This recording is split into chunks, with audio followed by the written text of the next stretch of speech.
Izin ibu-ibu, saya mulai. Bismillahirrahmanirrahim. Yang saya hormati Ibu Kepala Sekolah, yang saya hormati Bapak Ibu teman-teman guru yang berbahagia. Assalamualaikum warahmatullahi wabarakatuh. Waalaikumsalam warahmatullahi wabarakatuh. Yang pertama-tama puji syukur atas rahmat Allah yang Maha Esa, Allah Subhanahu wa Ta'ala yang telah memberikan kita begitu banyak nikmat, terutama nikmat sehat dan kesempatan, sehingga kita bisa berkumpul di sini untuk melaksanakan kegiatan aksi nyata 1.4. Tak lupa salawat dan salam kita aturkan ke junjungan kita Nabi besar Muhammad SAW. Semoga di hari akhir nanti kita mendapat syafaat dari beliau. Amin. Ya, selanjutnya saya berterima kasih karena Bapak Ibu telah meluangkan waktu untuk berkumpul di sini, dan saya mohon maaf karena mungkin saya meminta waktu Bapak Ibu yang mungkin ada keperluan yang lain. Saya langsung saja untuk mempersingkat waktu.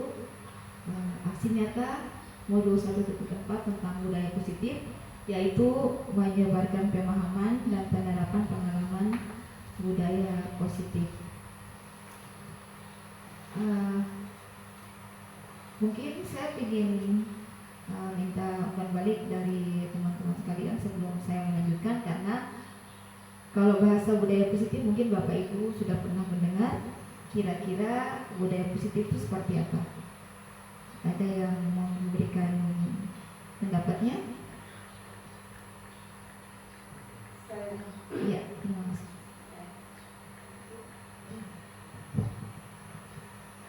Terima kasih atas kesempatan yang diberikan kepada saya. Sesuai dengan pertanyaan tadi, apakah itu budaya positif? Menurut saya, budaya positif adalah penyerapan pembelajaran yang baik di lingkungan sekolah, baik itu di sekolah maupun di dalam kelas. Jadi guru memberikan hal-hal yang baik kepada murid, begitu juga dengan kepala sekolah ke guru. Demikian saya. Baik, terima kasih Ibu Am atas pendapatnya yang sangat baik. Budaya positif seperti yang Ibu Am tadi sudah betul. Dimulai dari mana? Dimulai dari, sebenarnya budaya positif itu dibentuk dimulai dari kebiasaan-kebiasaan baik, ya, kebiasaan-kebiasaan baik yang dilakukan, kemudian dia membentuk karakter siswa. Dari karakter itu maka terbentuklah budaya positif seperti itu. Nah, budaya positif komponennya di dalam seperti apa? Mari kita lihat ke slide yang berikut. Nah, ini adalah konsep inti dari budaya positif. Ada 8 komponen di dalamnya. Yang pertama adalah perubahan paradigma belajar, kemudian ada disiplin positif, kemudian ada juga nilai-nilai kebijakan, ada juga kebutuhan dasar manusia dan juga motivasi perilaku manusia. Kemudian yang 6 posisi kontrol guru, keyakinan kelas, dan yang paling terakhir segitiga restitusi. Seperti apa sih komponen-komponen seperti itu? Mari kita bahas satu persatu. Kita mungkin ke slide yang pertama. Mohon maaf, komponen yang pertama yaitu pembelajaran dengan paradigma baru. Yaitu pembelajaran dengan paradigma baru merupakan pembelajaran yang dirancang berdasarkan pembelajaran berdiferensiasi. Mohon maaf, berdiferensiasi, sehingga para peserta didik belajar sesuai kebutuhan berdasarkan tahap perkembangan sesuai teori psikis modern untuk mewujudkan profil pelajar Pancasila. Seperti itu ya. Jadi paradigma baru di dalamnya itu ada pembelajaran mohon maaf, saya sering ribet kalau bilang seperti ini, berdiferensiasi. Ya, yang di dalamnya juga untuk mewujudkan profil pelajar Pancasila. Apa tuh pelajaran yang berdiferensiasi? Mungkin ada yang kita kan sekarang sudah mendatang kurikulum merdeka. Jadi ada yang ingin menyampaikan atau sudah banyak sekali mendengar seperti ini. Ada yang mau saya ingin menanyakan ini ke Bapak Ibu, ada yang tahu pembelajaran berdiferensiasi itu seperti apa? Diferensiasi pembelajaran dipusatkan kepada guru dan siswa. Baik. Misalnya guru itu siswa yang bikin maunya sendiri, sedangkan siswa mereka kalau siswa itu sesuai dengan keinginan mereka. Baik. Terima kasih Bu. Ya. Pendapat yang sangat bagus sekali seperti itu ya. Jadi intinya pembelajaran berdiferensiasi ini pembelajaran yang berpihak pada murid yang sesuai dengan kebutuhan murid. Intinya seperti itu. Untuk mewujudkan profil pelajar Pancasila, kita semua tahu bahasa ini untuk di kalangan pendidikan sudah tidak asing lagi karena sekarang kita sudah penerapan kurikulum merdeka yang sebagian mungkin belum, tapi rata-rata tuh sudah sebagian besar sudah. Jadi ada 6 komponen di dalam profil pelajar Pancasila, yaitu yang pertama beriman bertakwa kepada Tuhan Yang Maha Esa dan berakhlak mulia, kemudian berbinaan global, bergotong royong, kreatif, bernalar kritis dan mandiri. Seperti itu. Kita ke slide berikut Pak. Next. Nah ini miskonsep tentang teori kontrol ya.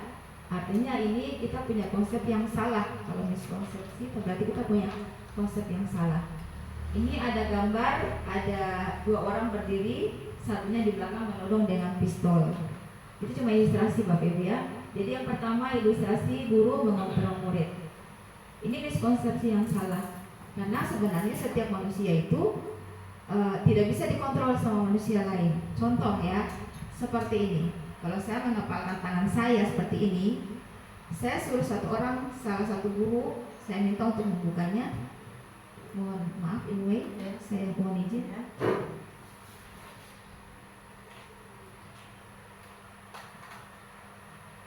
Nah, seperti ini.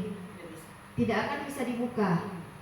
Jadi, kecuali saya yang memberi kuasa kepada Ibu Mei untuk membukanya. Jadi, ibarat di kelas, terima kasih Bu, bisa kembali ke satu. Jadi, intinya seperti dalam kelas, murid itu bisa kita kontrol kecuali murid itu mereka memberi kita ruang untuk mengontrol mereka. Begitu. Jadi setiap manusia itu dia tidak bisa mengontrol manusia yang lain kecuali manusia yang itu sendiri memberi ruang untuk orang lain mengontrol dirinya seperti siswa di dalam kelas.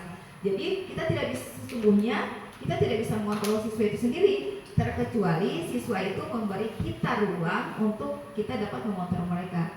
Mungkin seperti itu.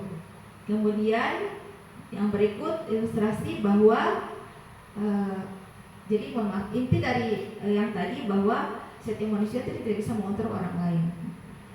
Yang bersangkutan bisa mengontrol dirinya sendiri, orang lain tidak bisa mengontrol dirinya kecuali dia diberi kesempatan agar bisa mengontrol.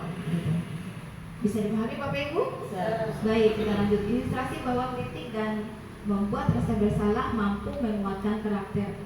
Kadang kita ada sedikit miskonsepsi tentang ini ya, maksudnya kita kadang membuat sesuatu merasa bersalah. Ya contohnya misalnya kamu tuh sudah berbuat salah seperti ini, apakah kamu tidak berpikir nanti akibatnya seperti ini, kasihan Bapak Ibu kamu sudah melakukan kamu susah-susah gitu kan. Tapi sebenarnya dengan membuat dia rasa bersalah itu lebih parah Bapak Ibu. Seperti itu. Nanti ada selanjutnya ada teori kontrol, ada penghukum dan rasa bersalah.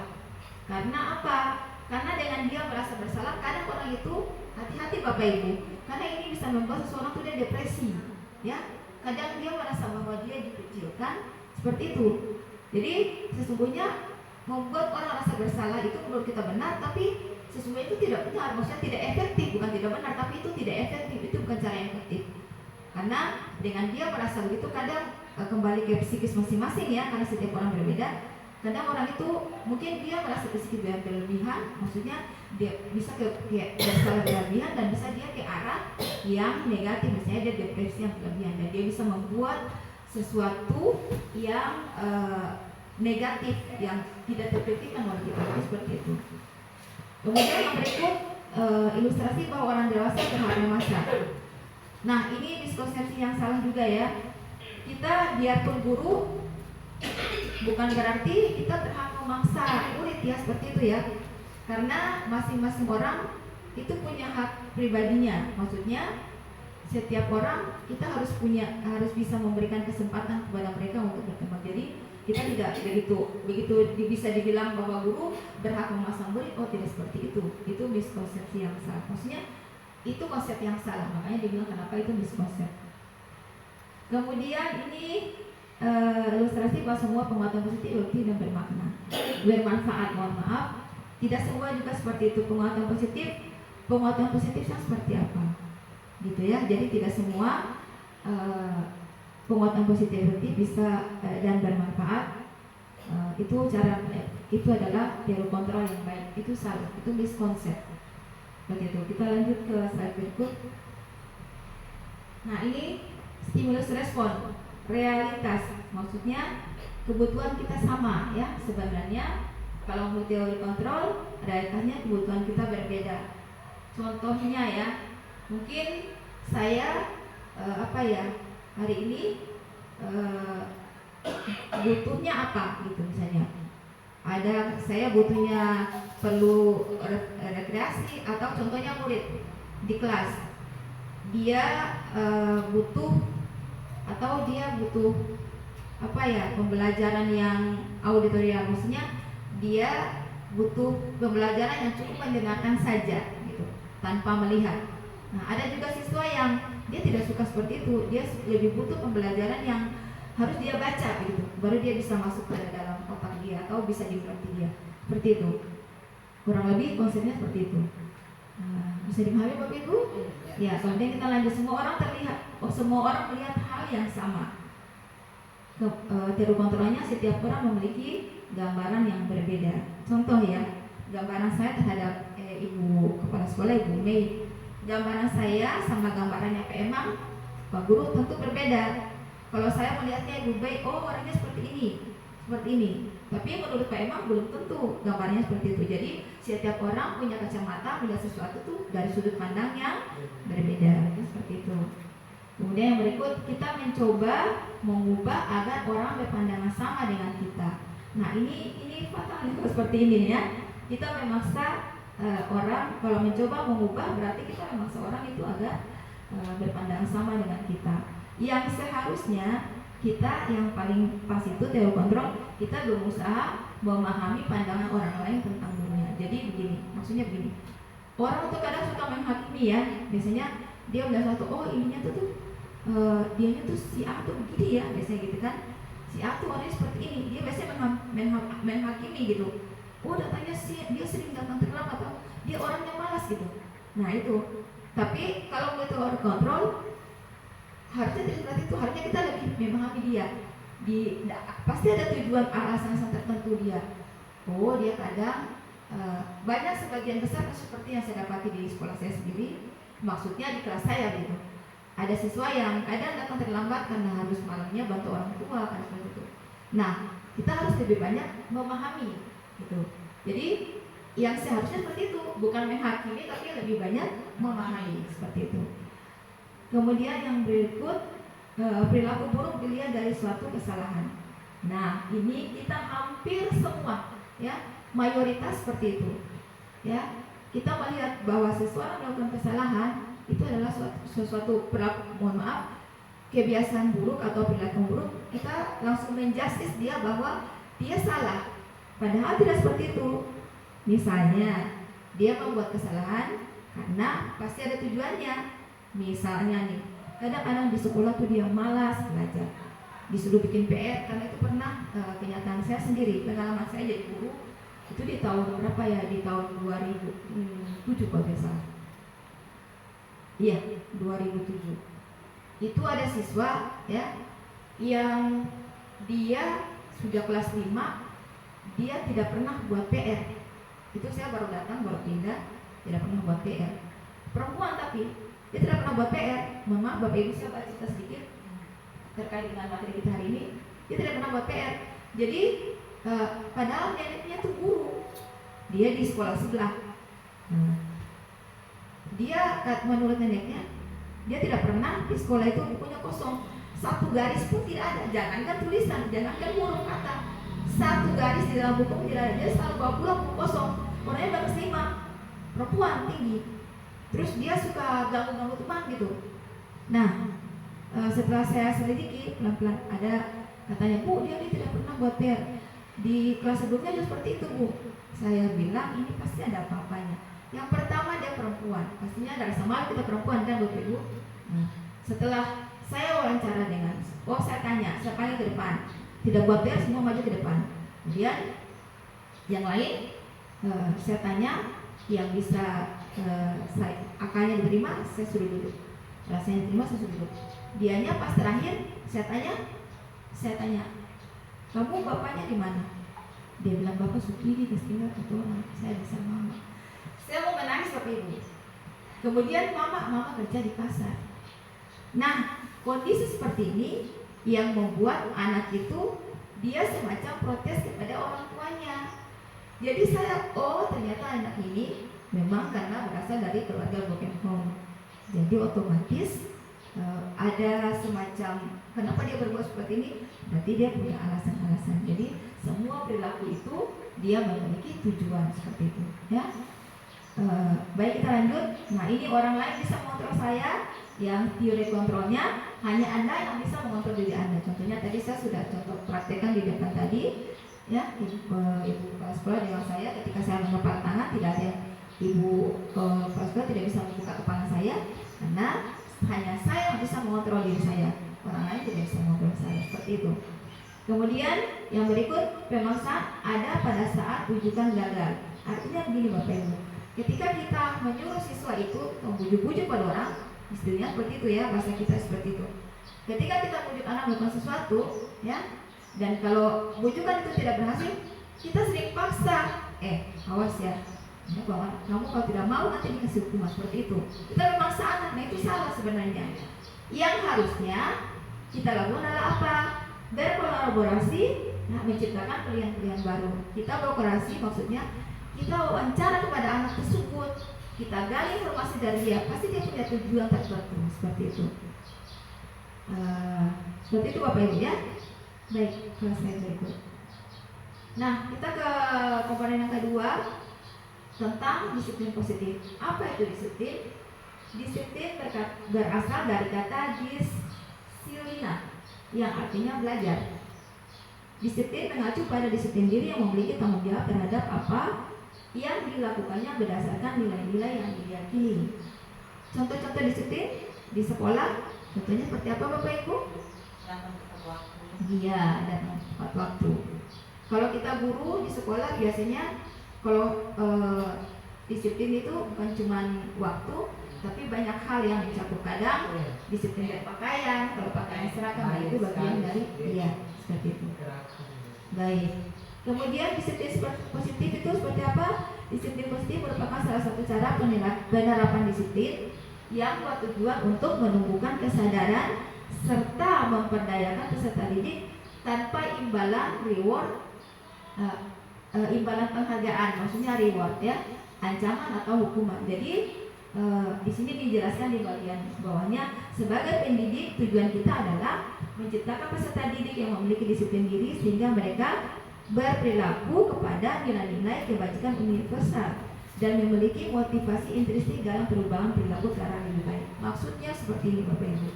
Ketika siswa itu, kita maunya siswa itu disiplin positif, tapi tidak dengan ada paksaan dari luar, tidak dengan imbalan akan dapat hadiah, biasanya reward kan hadiah, dikasih bonus, atau tidak dengan ancaman atau hukuman.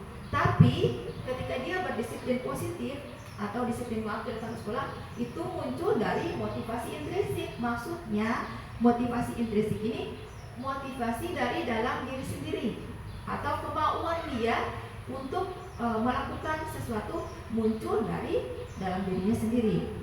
Itu namanya motivasi intrinsik. Kalau dia melakukan sesuatu dengan motivasi intrinsik, itu baru bisa dikatakan disiplin positif tanpa motivasi ekstrinsik. Kalau dari luar ekstrinsik seperti dia melakukan sesuatu karena penghargaan atau karena ancaman dan hukuman, tidak seperti itu. Ada baiknya dia melakukan sesuatu, kita sebagai guru mengupayakan agar peserta didik itu dia bisa menerapkan disiplin positif itu mulai dari bergerak dari motivasi intrinsiknya atau kemauan dari dalam dirinya, seperti itu. Next. Kemudian yang berikut yaitu nilai-nilai kebajikan. Apa itu nilai kebajikan? Ya, nilai kebajikan yaitu nilai yang disepakati bersama, ya, lepas dari suku, bangsa, agama, bahasa maupun latar belakangnya. Nah, ini komponen-komponennya ini semuanya ada dalam nilai kebajikan. Yang pertama, profil pajak Pancasila. Nah, ini ada dalam nilai-nilai kebajikan karena beriman dan takut pada Tuhan Yang Esa. Semua nilai-nilai ini diterapkan di seluruh, ya, di seluruh masyarakat dunia, di seluruh dimanapun berada, ya, lepas dari suku bangsa. Artinya begini, tidak cuma Indonesia menerapkan seperti ini, tidak cuma Indonesia menerapkan nilai-nilai kebajikan, bertakwa, beriman pada Tuhan Yang Esa, tidak, tapi seluruh dunia, seluruh masyarakat dunia menerapkan itu, ya. Begitu juga dengan berakhlak mulia, gotong royong, mandiri, benar kritis, itu semua, ya. Jadi terlepas dari satu suku bangsa, agama. Jadi tidak harus dengan ras tertentu menerapkan ras yang lain, tidak. Tapi nilai kebajikan itu semua, terlepas dari suku bangsanya, dari agamanya, dari latar belakangnya, seperti itu. Kemudian ini Ibo Primarias program. Ini salah satu program yang di dalamnya juga ada toleransi, rasa hormat, integritas, mandiri, empati, keingintahuan, kerjasama, percaya, mandiri, dan komitmen. Ini juga diterapkan di manapun, di masyarakat dunia, mau di negara manapun tetap diterapkan seperti ini. Kemudian keterampilan hidup atau life skill, ya, itu dilihat seperti apa? Dapat dipercaya, lurus hati, pendengaran yang aktif, kemudian tidak merendahkan orang lain, dan memberikan yang terbaik untuk diri sendiri. Seperti itu Bapak Ibu. Yang berikut, nah, kita ke komponen kebutuhan dasar manusia. Kita yang namanya manusia pasti punya kebutuhan, ya Bapak Ibu. Jadi kebutuhan dasar manusia adalah segala sesuatu yang kita lakukan untuk mendapatkan apa yang kita inginkan, seperti itu. Seluruh tindakan yang kita lakukan memiliki tujuan tertentu, dan semua usaha terbaik yang kita lakukan adalah dalam rangka agar kebutuhan kita bisa terpenuhi dengan baik. Bapak Ibu, ada berapa sih kebutuhan dasar manusia? Ada berapa? Iya, 5. Seperti apa kebutuhan dasar yang 5 tersebut? Mari kita lihat slide berikut. Ya, ini dia Bapak Ibu. Ada 5 dasar kebutuhan manusia. Yang pertama adalah bertahan hidup. Ya, bertahan hidup seperti apa? Kebutuhan apa yang ada di bertahan hidup? Yaitu makanan, pakaian, apalagi tempat tinggal, iya, keamanan dan kesehatan. Itu adalah kebutuhan bertahan hidup. Kemudian ada lagi yang berikut, yaitu kasih sayang dan rasa diterima. Nah, kebutuhan ini di dalamnya seperti apa? Kebutuhan kasih sayang dan rasa diterima itu seperti apa sih? Nah, contohnya yaitu rasa diterima, dipedulikan, berbagi kerjasama, menjadi bagian dari kelompok. Nah, ini adalah kebutuhan kasih sayang dan rasa diterima. Kemudian yang ketiga adalah penguasaan. Seperti apa sih kebutuhan penguasaan tersebut? Nah, di dalamnya seperti apa kebutuhan itu? Ya, itu ada harga diri. Biasanya orang seperti ini banyak yang jadi pemimpin, ya, maunya jadi pemimpin. Kemudian keinginan untuk dianggap memimpin. Nah, seperti ini banyak sekali pemimpin biasanya punya yang bagian ini biasanya banyak yang jadi pemimpin. Kemudian berprestasi, diakui dan didengar. Seperti itu. Yang berikut kebutuhan kebebasan. Apa sih kebutuhan kebebasan? Seperti apa? Ada mandiri, iya, memiliki pilihan, iya, seperti itu Bapak Ibu, ya. Mampu mengendalikan arah dirinya. Dia ingin bebas, ya. Dia ingin mandiri. Dia tidak ingin dikontrol siapapun, gitu. Kemudian yang paling terakhir yaitu kesenangan. Setiap orang pastinya punya kebutuhan untuk bermain. Nah, itu kenapa setiap di sekolah, biarpun kita belajar tapi ada jam-jam istirahatnya. Kenapa? Karena itu merupakan kebutuhan dasar manusia. Ada saat-saat kita bermain, kita tidak mungkin belajar terus seharian. Anak-anak tidak akan mungkin fokus kalau seperti itu. Dia perlu untuk bermain, menyegarkan otaknya sejenak, karena itu merupakan kebutuhan dasar manusia. Humor, dia kebutuhan tertawa, seperti itu ya. Nah, dari 5 kebutuhan manusia ini, jika salah satu kebutuhan tidak dapat terpenuhi, maka terjadi kekacauan. Jadi jangan salah Bapak Ibu, jika ada satu siswa atau diantara siswa kita yang sering sekali berbuat salah atau dia sekali melakukan pelanggaran-pelanggaran, itu kenapa? Jangan langsung menjustice dia Bapak Ibu. Itu karena ada salah satu kebutuhan hidupnya dari 5 kebutuhan hidup yang tidak terpenuhi. Seperti itu Bapak Ibu. Jadi namanya juga orang ya Bapak Ibu ya. Kalau semua kebutuhan ini bisa terpenuhi, maka aman, tidak akan terjadi kekacauan. Tapi jika satu saja kebutuhan itu tidak terpenuhi, maka terjadi kekacauan. Makanya saya mengatakan yang tadi sebelumnya bahwa kalaupun ada yang berbuat salah, itu karena ataupun ada buat kekacauan atau sisa kita melakukan pelanggaran, jangan langsung dijustice Bapak Ibu. Tapi coba diselidiki, pasti ada salah satu kebutuhan dari 5 kebutuhan hidup ini yang belum terpenuhi. Seperti itu Bapak Ibu. Next Pak. Baik, yang kelima yaitu motivasi perilaku manusia. Kalau tadi depan saya sudah jelaskan tentang motivasi intrinsik. Kalau ini yang ini menghindari ketidaknyamanan hukuman. Ini adalah motivasi intrinsik. Jadi ketika seseorang melakukan disiplin positif, dia datang tepat waktu, itu motivasi intrinsiknya, motivasi intrinsiknya maksudnya motivasi dari luarnya, karena dia tidak ingin mendapat hukuman. Selain itu, yang kedua yaitu untuk mendapatkan penghargaan orang lain. Mungkin dia ingin dibilang, oh kamu rajin ya, kamu hebat ya, kamu disiplin, memang kamu anak hebat. Seperti itu. Nah itu motivasi intrinsik, maksudnya motivasi yang dari luar.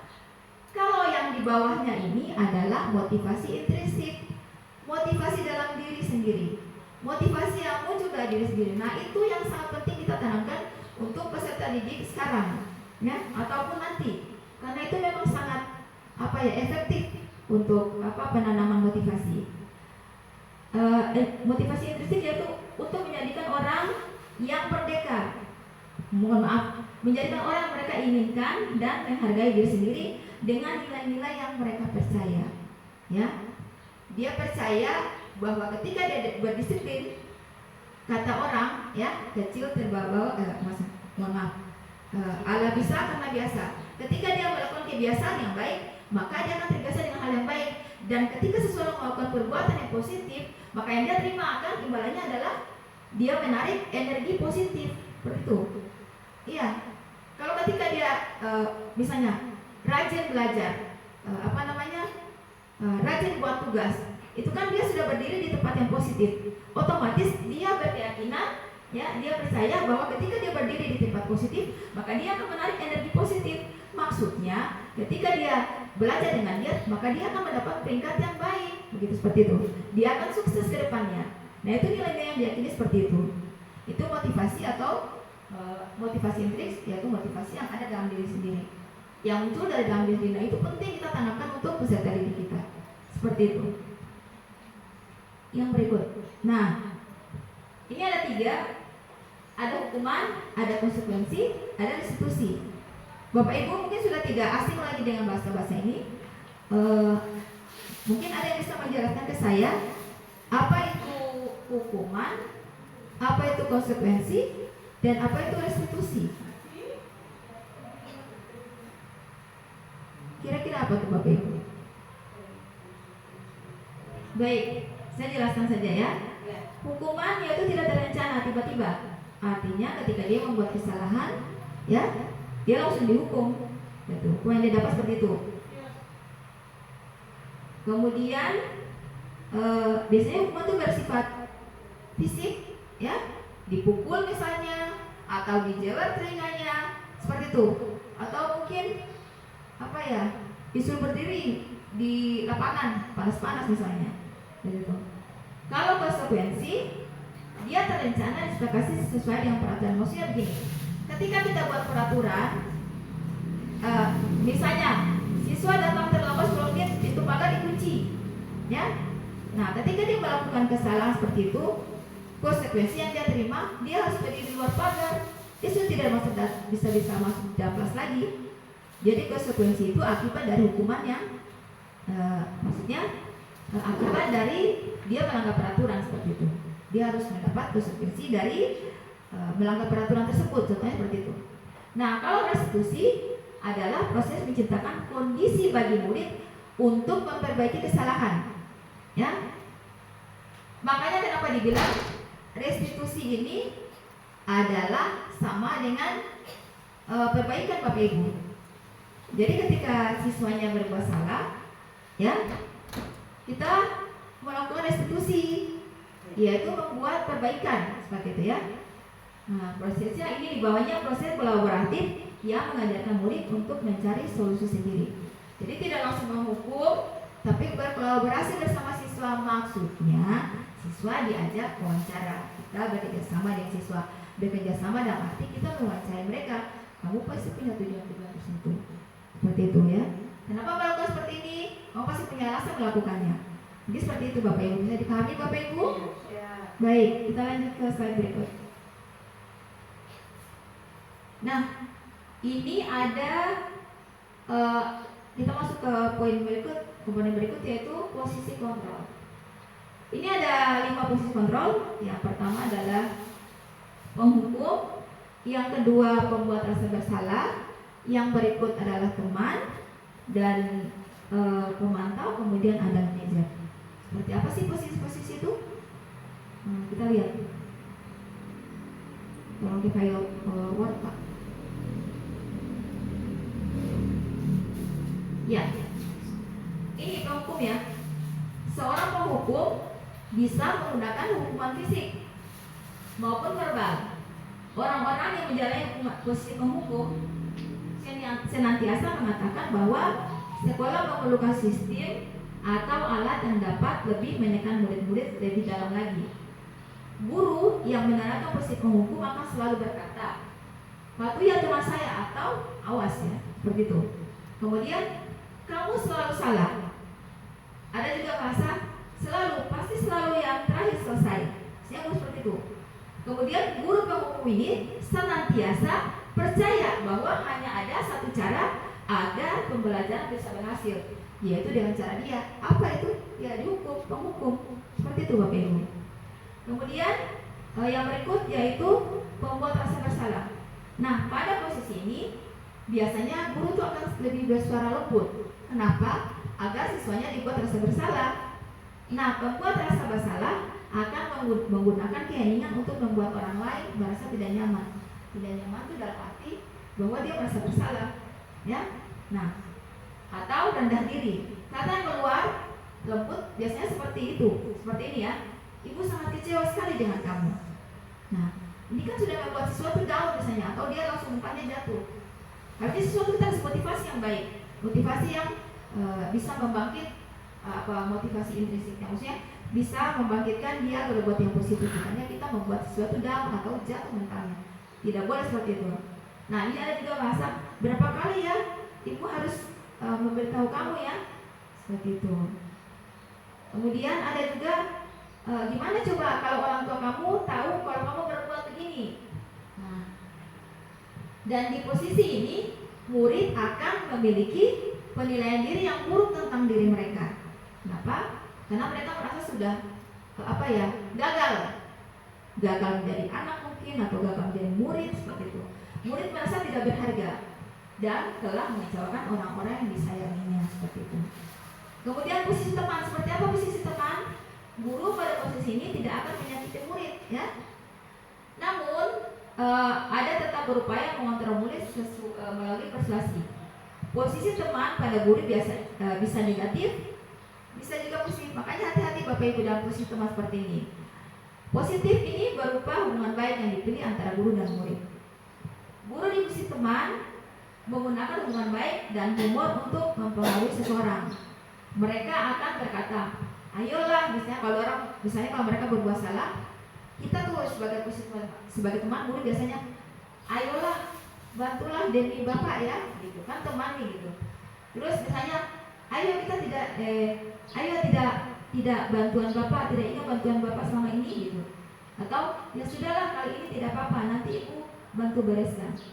Nah, hal negatifnya dari posisi ini adalah bila suatu saat guru tersebut tidak membantu, ya, maka murid akan berkata, misalnya dia berbuat salah atau gurunya tidak membantu, maka murid akan berkata seperti ini, saya pikir Bapak teman saya, kan seperti itu, ya kan? Saya pikir Bapak teman saya atau saya pikir Ibu teman saya.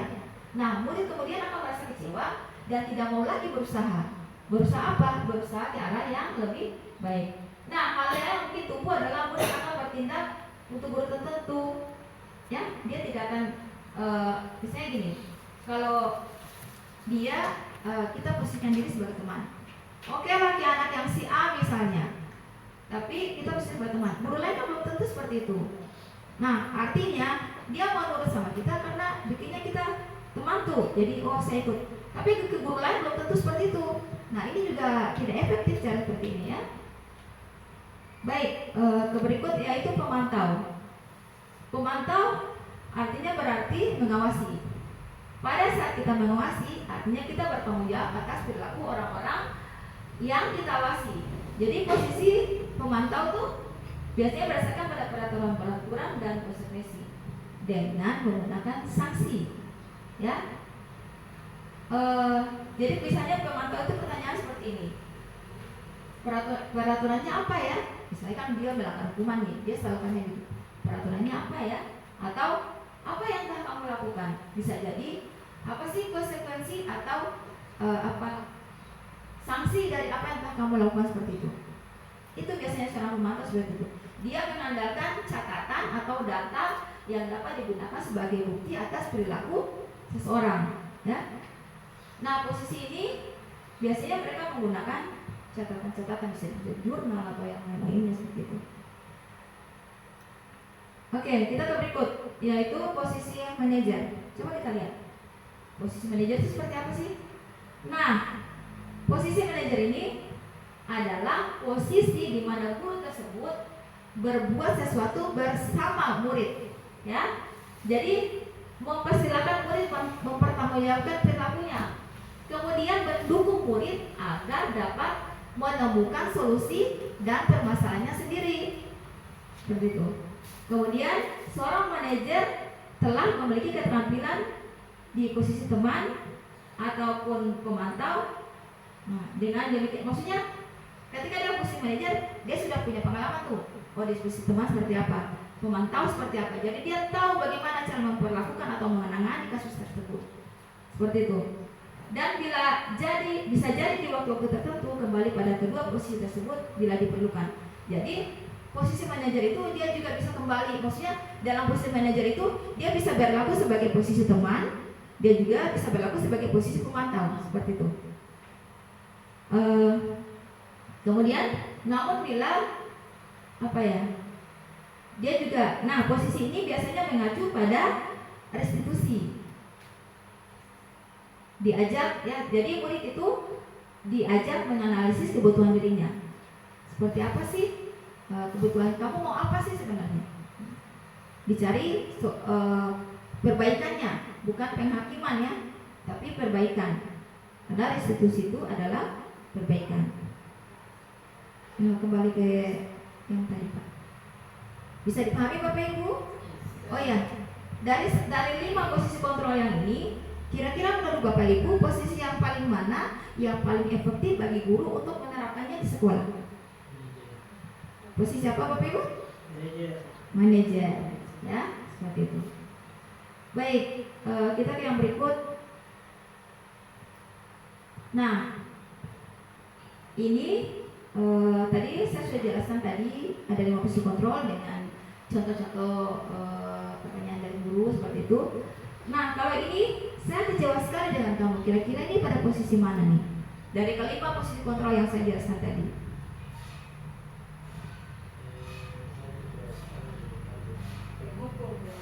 Kamu hukum.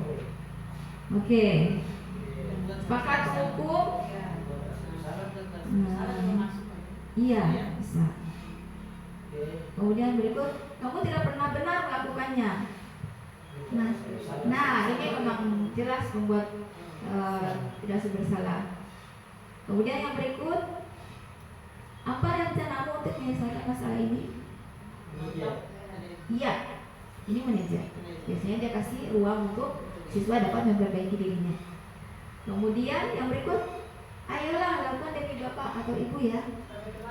Ya, ini biasanya lebih ke teman. Yang ini, kamu tidak pernah mendapat nilai jika tidak mengerjakan tugas. Oke, ini penghukum. Baik.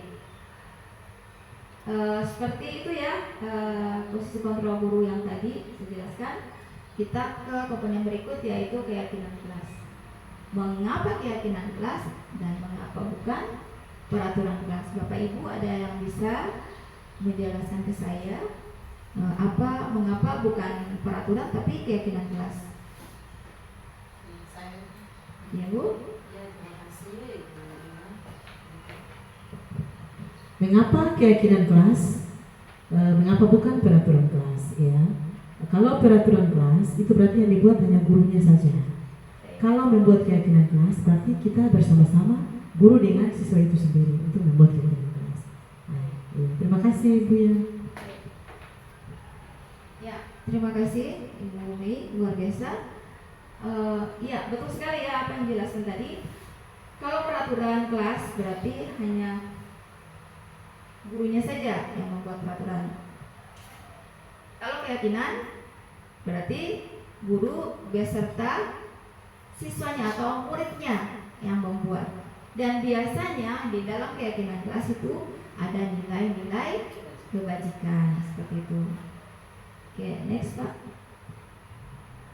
Nah, ini pembentukan keyakinan kelas.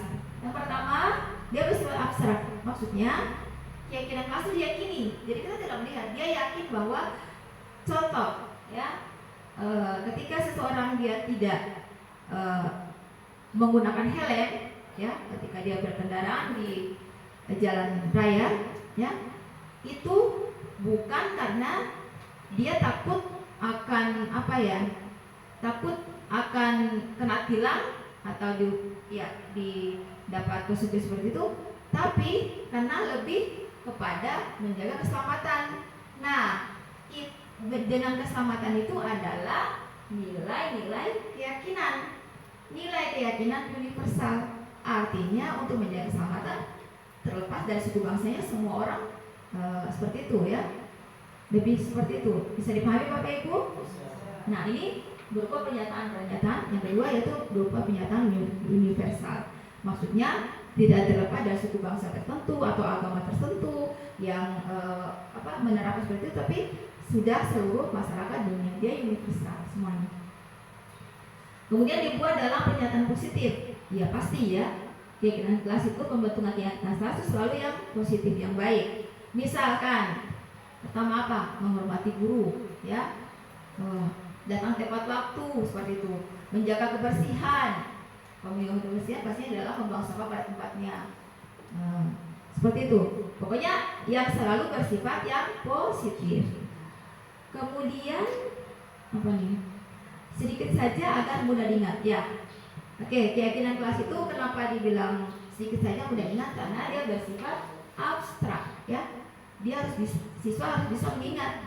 Kalau satu paragraf atau 4 paragraf, otomatis siswa tidak bisa mengingat. Dan siswa kita, guru saja tidak bisa mengingat keyakinan kelas kita seperti apa. Makanya penting keyakinan kelas itu jangan banyak-banyak Bapak Ibu. Cukup 4 atau 5 saja. Yang penting siswa mampu mengingat ya. Jangan sampai satu paragraf atau 4 paragraf. Oh, itu siswa otomatis kalau ditanya tidak akan bisa mengingat mereka. Kemudian yang berikut, sesuai dengan kondisi kelas dan sekolah sehingga mampu diterapkan. Oke, sesuai dengan kondisi sekolah masing-masing ya. Misalkan ya itu pasti, tapi rata-rata pada umumnya yang bersifat positif itu hampir di semua kelas, di semua jenjang ada ya, baik STK, baik SD, SMP, SMA, semua sama ya. Tapi biasanya tuh berbeda-beda, tapi bedanya tuh sedikit-sedikit saja tuh. Kemudian yang berikut, semua warga sekolah atau warga kelas dilibatkan untuk membuat keyakinan kelas. Nah, seperti yang dikatakan Ibu Mei tadi, bahwa kalau keyakinan itu Kalau peraturan hanya dibuat guru saja, tapi kalau keyakinan itu dari siswa dengan guru membuat kesepakatan bersama yang kemudian dia menjadi keyakinan kelas. Jadi dia berawal dari peraturan dulu, baru dia naik menjadi keyakinan. Seperti itu. Baik, yang berikut. Nah, ini segitiga institusi. Seperti apa tuh segitiga institusi? Yaitu satu proses dialog yang dijalankan guru agar dapat menghasilkan guru murid yang mandiri dan bertanggung jawab. Jadi kalau saya bilang tadi bahwa diskusi itu adalah proses perbaikan. Ketika murid kita melakukan kesalahan, kita tidak langsung menjustice dia bahwa dia salah sebenarnya, tetapi kita melakukan segitiga diskusi. Langkah-langkahnya seperti apa? Ada 3 Bapak Ibu. Yaitu yang pertama menstabilkan identitas, yang kedua memvalidasikan yang salah, kemudian yang terakhir menanyakan keyakinan. Seperti apa tuh Ibu? Ayo kita lihat ke slide berikut. Bagaimana tuh menstabilkan identitas? Nah, ini dia. Berdasarkan prinsip membuat kesalahan adalah bagian dari proses pembelajaran. Jadi ketika pada proses ini Bapak Ibu ya, ketika menstabilkan identitas, jadi kita memanggil siswa biar dialog. Yang tadi awal tadi saya katakan bahwa biar kolaborasi dengan siswa itu. Kita panggil, kemudian kita menanyakan. Tadi misalnya ada murid berusaha, ada guru yang lapor misalnya, atau ada teman yang lapor. Nak, kamu tahu tidak kenapa ibu panggil kamu ke sini? Jadi itu ya. Oh, tidak tahu Bu. Iya, nah ini tadi ada laporan dari Pak guru atau ibu guru si A, si B bilangnya kamu sering gini, nak, gitu. Nah terus seperti apa? Kita bilangnya begini. Ibu paham yang namanya manusia pasti semua orang berbuat salah, ya. Setiap manusia pasti berbuat. Kata-katanya seperti apa? Seperti ini Bapak Ibu. Kata-kata yang pertama berbuat salah itu wajar. Yang kemudian yang berikut tidak ada manusia yang sempurna. Ada juga bahasa yang Bapak atau Ibu juga pernah melakukan seperti itu, ya. Kemudian Ibu atau Bapak tidak mau mencari kesalahan, tapi Ibu mencari solusinya. Jadi biasanya kita begini. Jadi nak, gini ya, Ibu panggil kamu ke sini bukan untuk menjustice kamu tidak, tapi lebih kepada mencari solusi dari masalah ini. Seperti itu. Biasanya seperti itu. Kemudian biasanya ini kan biasanya kalau yang sini kita dapati kan ada siswa yang ganggu temannya nih, kemudian si A, taruhlah si A ganggu si B, kemudian si B pukul si A, ya, si A ini melapor. Nah si B ini kan kalau kita tanya kan kita pasti bilangnya begini, ya kamu pasti berhaklah marah seperti itu, iya kan? Atau kamu berhak pukul seperti itu. Nah itu namanya di bagian pertama, yaitu menstabilkan identitas. Kemudian ada cara, kemudian langkah yang kedua itu ini langkah dari segitiga institusi, ini langkah pertama. Langkah keduanya yaitu memvalidasi tindakan yang salah. Ya, jadi pada tahap ini yaitu berdasarkan prinsip seperti setiap perilaku berupaya memenuhi suatu kebutuhan tersebut. Jadi misalkan yang pertama tadi kita panggil, kemudian kita tanya, kamu kenapa tahu tidak dipanggil ke sini dan sebagainya. Tadi awal tadi kita sudah bahas. Bukan awal, saya sebelumnya tadi. Nah ini biasanya kita yang bagian ini kita pasti tanya, kamu pasti punya alasan kenapa melakukan itu, ya kan? Misalkan nih, nah itulah kenapa saya bilang kenapa ketika 5 kebutuhan pokok manusia itu tidak dipenuhi salah satunya, maka akan terjadi kekacauan. Nah ini contohnya seperti itu. Kalau kita tanya alasannya, pasti dia kasih tahu tuh. Oh, saya pingin apa? Saya senang Bu lihat teman-teman tertawa. Misalnya dia suka, atau saya senang Bu lihat teman-teman saya menangis. Nah itu salah satu kebutuhannya apa? Tidak terpenuhi misalnya. Atau saya sering terlambat biar diperhatikan Bapak Ibu, biar diperhatikan Bu Guru. Nah itu berarti salah satu kebutuhan hidupnya tidak penuhi. Kebutuhan apa? Kebutuhan kasih sayang dan rasa diterima. Seperti itu. Nah ini bahasa-bahasa dalam validasi tadi ya. Kemudian yang terakhir ada 3 langkah. Yang terakhir ini yaitu menanyakan keyakinan.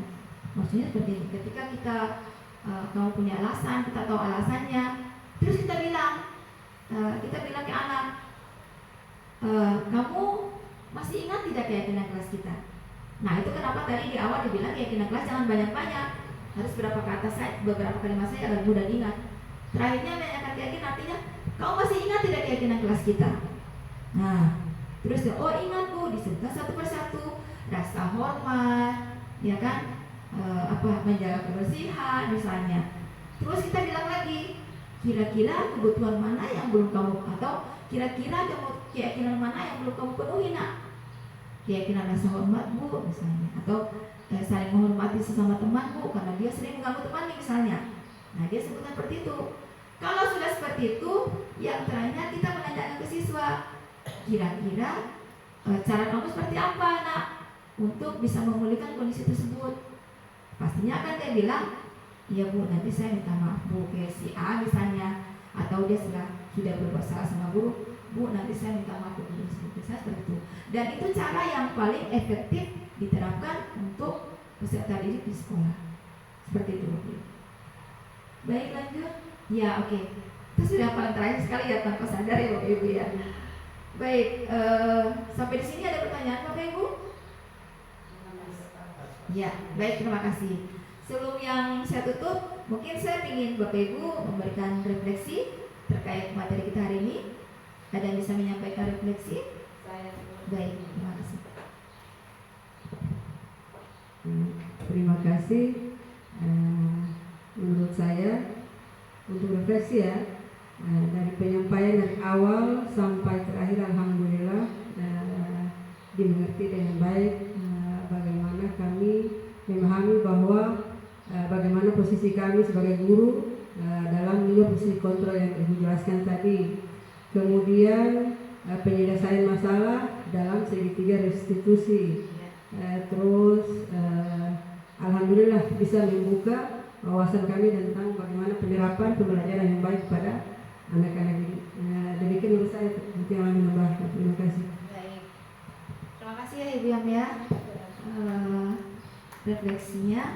Baik, kita sudah sampai di penghujung materi saya hari ini. Terima kasih buat Bapak Ibu semuanya yang telah menyempatkan waktunya di sini. Saya mohon maaf sekali lagi Bapak Ibu telah menyita waktunya Bapak Ibu. Yang demikian saya akhiri. Yang baik datang dari Allah Subhanahu wa taala, yang tidak baik datang dari diri sendiri. Saya mohon maaf bila ada salah kata. Bila ada hidayah. Wassalamualaikum warahmatullahi wabarakatuh. Luar biasa memang top full. Minum dulu. Beliau punya HP memang top. Tadi terpakai ini ku. Masih berkuasa nih.